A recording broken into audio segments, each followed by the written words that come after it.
Hi செல்லக்குட்டீஸ், ஒட்டகக்கறி சாப்பிட போகலாமா? இங்கே உமானில் பார்த்தீங்கன்னா அரபி வீட்டில் ஒட்டகக்கறி இல்லாமல் இருக்காதுங்க. நம்மலாம் வந்து திருவிழா டைம்களில் மட்டன் எக்ஸ்ட்ரா ஆயிடுச்சுன்னா அதை உப்பு போட்டு வீட்டில் வச்சுப்போம். அதை தேவைக்கேற்ற மாதிரி ஃப்ரை பண்ணி சாப்பிட்டுப்போம். அதே மாதிரி இங்கே ஒட்டகக்கறியை வீட்டில் எப்போதுமே வச்சுருப்பாங்க.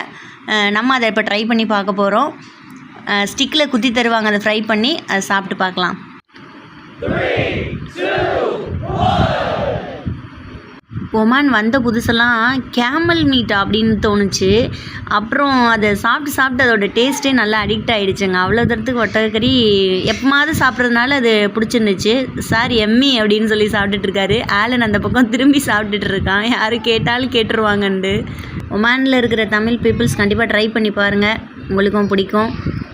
அப்படியே ஒரு சீஸ் பத்திரா ஒன்று சொல்லியிருந்தோம். அது மைதா மாவில் ப்ரிப்பேர் பண்ணி தருவாங்க. உள்ளே சீஸ் வச்சு அது மேலே ஹனி போட்டு அதில் ஒரு பீஸை எடுத்து அப்படியே ஃபோல்ட் பண்ணி வாயில் வச்சோன்னா செம்மையாக இருக்குங்க. அதோட ஒரு சுலைமானி வாங்கி சாப்பிட்டுட்டு, சுலைமானினா வரட்டி, அதை தான் இங்கே எப்படி சொல்லுவாங்க, அதையும் வாங்கி குடிச்சிட்டு பசங்க அங்கனக்குள்ளே நியரில் உள்ள ஒரு பார்க்குக்கு போகலாம் அப்படின்னு சொல்லியிருந்தாங்க.